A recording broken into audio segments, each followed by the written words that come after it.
Maintenant, je vais présenter l'extra deck en commençant par les monstres liés.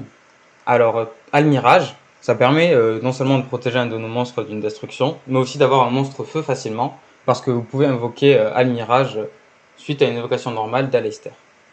C'est un peu le même principe avec Magistus, même si son effet on s'en moque, mais on aura un lumière, ce qui nous permettra de faire Mekaba juste avec Aleister dans la main. Prédaplante, très facile à invoquer et peut permettre d'utiliser les effets des super polis, voire instant fusion, mais le plus souvent sera pour faire super poli.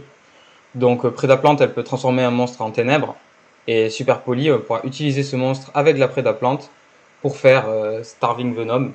Starving Venom qui est pas mal parce qu'il peut monter à beaucoup d'attaques, il peut voler les effets d'un monstre adverse. En plus, quand il est détruit, on détruit tous les monstres invoqués spécialement par l'adversaire. Donc c'est une bonne combo avec Prédaplante. Aleister de la folie, il s'invoque assez facilement aussi, ça permet d'avoir un Aleister ciblable pour les invocations, et en plus il permet d'avoir d'autres invocations dans la main. C'est assez compliqué pour utiliser son effet, parce qu'il faut l'avoir invoqué, et utiliser un autre Aleister pour invoquer un monstre fusion, et défausser une carte pour récupérer invocation, mais il permettra de faire des OTK dans certains cas, ou de vous débloquer si vous n'avez aucun Aleister. Kaliga, c'est le monstre ténèbres, il permet de ne laisser à l'adversaire qu'un seul effet et une seule attaque avec un seul monstre. Il combote avec deux autres monstres invoqués. Purgatorio, parce qu'il peut attaquer tous les monstres de l'adversaire une fois.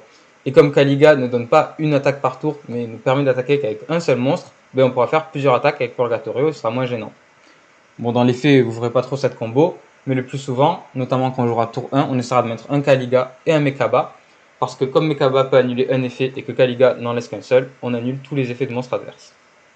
Mudragon. Alors Mudragon, il peut être invoqué avec instant de fusion ou avec super poli, ça arrivera souvent et ça vous sauvera souvent.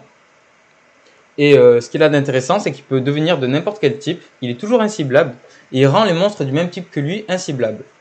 Ça marche très bien avec Elysium, parce que Elysium peut être de tous les types, enfin il est de tous les types, même divin. Donc dans tous les cas, si vous avez Elysium et Mudragon sur le terrain, ces deux cartes sont inciblables. Raijin, invocable avec instant de fusion, qui peut être pratique parce qu'il peut survivre à instant de fusion en se rendant lui-même face verso. Et oui, quand il passe face verso, vous n'êtes pas obligé de le détruire à la fin du tour à cause de l'instant de fusion. Et puis si vous ne l'avez pas invoqué avec instant de fusion, c'est pratique parce qu'il peut mettre un monstre face verso durant le tour adverse, donc vous pouvez gêner sa combo comme ça. Cocytus, inciblable, indestructible, il peut attaquer en défense. C'est le moins utilisé, je pense, des invoqués, mais il peut servir notamment contre Traptrix parce qu'il y a certains decks qui vont trouver cette carte bien gênante et qui vont galérer à la détruire. En dehors de ça, mis à part qu'il est haut, il est pas très fort. Purgatorio. Alors Purgatorio, c'est lui qui va pouvoir permettre de faire des OTK, même s'il faut que les astres soient alignés. Mais vous pouvez booster son attaque avec Aleister, et comme il peut attaquer tous les monstres adverses, et qu'il leur inflige des dommages de combat perçants, ben ça peut monter très haut. Ogoides, alors lui il est un peu différent des autres, dans le sens où il s'invoque pas avec un monstre d'un attribut spécial, mais avec Aleister et un monstre fusion, n'importe lequel. Donc si vous jouez en match miroir avec Super Poli, vous pouvez utiliser n'importe quelle fusion adverse, ou sur n'importe quel deck qui joue beaucoup de fusion, ça peut marcher.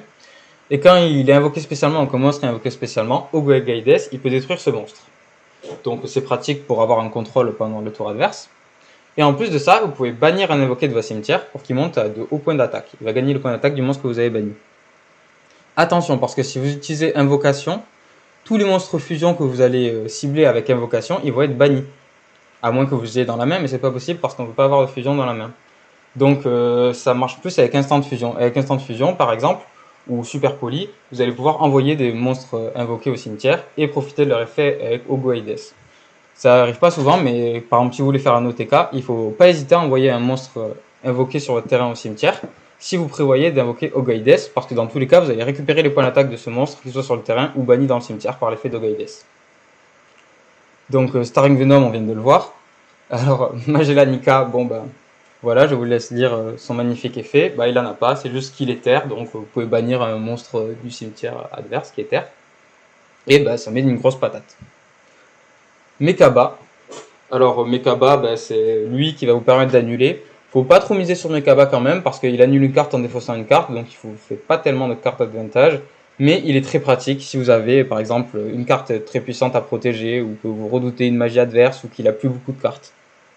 Et en plus de ça, il a 2500 points d'attaque, il est lumière, donc vous pourrez bannir des monstres lumière du cimetière adverse. Mekaba, je l'aime bien, c'est mon préféré. Et enfin, on a Elysium, 3200 points d'attaque, 4000 points de défense, un monstre. Lui, il est invoqué avec un monstre invoqué, plus un monstre qui a été invoqué depuis l'extra deck. Avec Super Poli, ça veut dire qu'on peut faire fusionner un monstre adverse invoqué depuis l'extra deck. Donc les monstres très chiants qui peuvent être ni ciblés ni détruits, pouf, vous les fusionnez et vous récupérez un invoqué d'Elysium. Vous pouvez le faire très facilement, par exemple Almirage, ça compte comme un monstre invoqué depuis l'extra deck. Donc il suffit que vous ayez Almirage sur le terrain, n'importe quel monstre invoqué dans le cimetière, et vous avez Elysium. Et son effet, c'est qu'il peut bannir une carte invoquée, un monstre, et il bannit tous les monstres adverses du même attribut. Donc vous pouvez bannir depuis votre cimetière, mais vous pouvez aussi bannir Elysium lui-même, vu qu'il est de tous les attributs, en fait ça revient à bannir tous les monstres adverses. C'est très puissant, même si du coup vous le perdez.